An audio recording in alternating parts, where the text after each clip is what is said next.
बरसों तक मैंने परमात्मा के साथ, ईश्वर के साथ रूबरू आमने सामने बात की, फिर पता चला कि सामने तो केवल दर्पण था।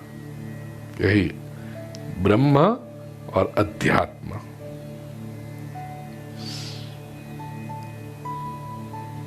Wonders are many but none is so wonderful as man himself. अपने भी स्वयं को जो पिछाने वो अध्यात्म है। स्वभावोध्यात्म मुच्यते। अब तीसरा प्रश्न अर्जुन ने पूछा है, किं कर्म, कर्म क्या है? उसकी व्याख्या परमात्मा ने दी, भूत भावोद्भव करो विसर्ग कर्म संनितः। अब इसको सिस्टमेटिकली समझना है, या तो लेफ्ट से राइट जा सकते हैं या राइट से लेफ्ट में आ सकते हैं। भूत भावोद्भव करो विसर्ग कर्म संनितः। तो पूरा जो शब्द समझना है हमें, भूत भावोद्भव करो विसर्ग। तो एक एक करते हुए तो भूत समझे, भाव समझे, उद्भव समझे, कर समझे, विसर्ग समझे और वो कर्म। लेकिन संस्कृत व्याकरण की दृष्टि से देखें तो विसर्ग कर्म संनितः, विसर्ग कर्म है और ये भूत भावोद्भव कर वो विसर्ग का विशेषण है। तो पहले मुख्य शब्द समझे और फिर उसके विशेषण को समझे। विसर्ग कर्म संनितः, विसर्ग कर्म है। कौन सा विसर्ग, कैसा विसर्ग? ये भूत भावोद्भव कर। लेकिन पहले विसर्ग तो समझ लें।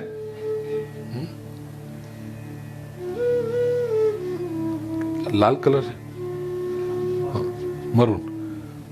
हर्षल ने मरून कुर्ता पहना है, तो पहले मरून समझना चाहिए, पहले कुर्ता समझना चाहिए। वस्तुतः कुर्ता पहना है, तो पहले समझे कुर्ता क्या है वो समझे, फिर मरून कुर्ता समझेंगे, फिर बाद में ब्लू कौन सा होगा, सफेद होगा, पीला होगा, काला होगा, जो भी होगा। ऐसे कैसे कैसे दृष्टांत दे रहा हूं। विसर्ग कर्म संनितः, विसर्ग कर्म कहलाता है। विसर्ग कैसा? तो भूत भावोद्भव करः विसर्ग कर्म संनितः। क्या दूसरा रास्ता रहते? पहले मरून समझो कि मरून ये होता है, उसका कुर्ता बना और वो इसने पहना है। उल्टा रास्ता हो जाएगा।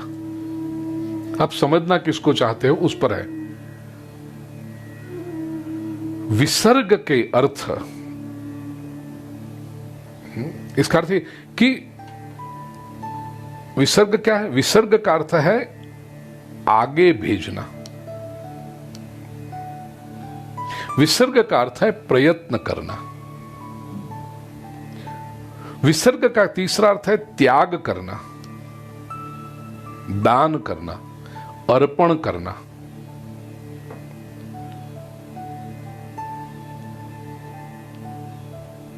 गुजरात में रविशंकर महाराज ने बहुत सुंदर व्याख्या की विसर्ग की।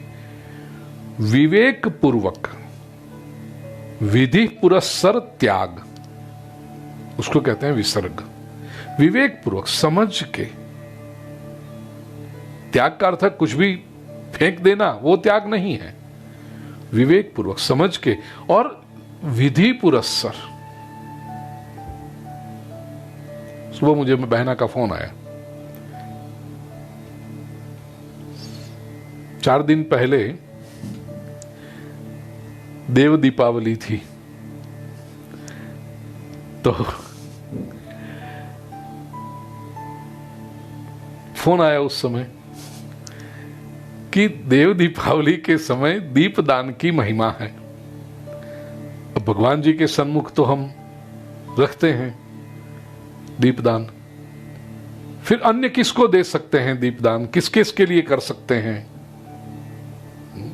इनको दे सकते हैं, उसको दे सकते हैं। अब देखिए, ये संकल्प तो मन में हो गया, त्याग तो करना है, दीपदान तो करना है, विवेक पूर्वक करना है कि भाई 4 दिन पहले देव दिवाली का दिन था, कार्तिकी पूर्णिमा थी, तो वो करना है विवेक पूर्वक। अब वो करना है तो विधि पूर्वक भी करना है। ऐसा नहीं कि ऑफिस में आदमी को बोल दिया बाजार से इतना ये खरीद लेना और वहां पर जो सामने तुम्हें पहले 10 आदमी दिखाई दे उसको दे देना, तो ये हुआ दीपदान? नहीं, विवेक पूर्वक और विधि पुरस्सर। रविशंकर महाराज कहते हैं इसको कहते हैं विसर्ग, वो कर्म है।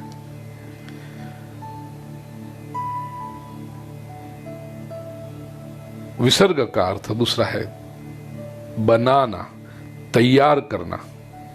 5वां अर्थ है मुक्त करना, मुक्त होना, और 6ठा अर्थ है प्रकाश करना। किसका करना है ये? भूत भावोद्भव करो विसर्ग। भूत का अर्थ है प्राणी मात्र। संस्कृत में मूल शब्द है भू, भू भव, टू बी, और भूत इज पास्ट पार्टिसिपेंट, जो हो चुका। गुजराती, हिंदी, मराठी भाषा में भूत का अर्थ हम वो प्रेत, स्कैरी, डरावनी वाली बातें वो समझते हैं, वो नहीं। मैं भी भूत हूं, आप भी भूत हो। क्यों? क्योंकि हम बन चुके, बने हम, we have come into being. तो भूत भाव, सभी प्राणी मात्र भूत हैं। भूत भाव, भाव का अर्थ है अस्तित्व, होना, प्राणी मात्र का होना। और उद्भव, उत्भव, उत का अर्थ उच्च, भव होना, उच्च होना, उन्नत होना, श्रेष्ठ होना। और कर, कर का अर्थ है कराने वाला, करना या करवाना।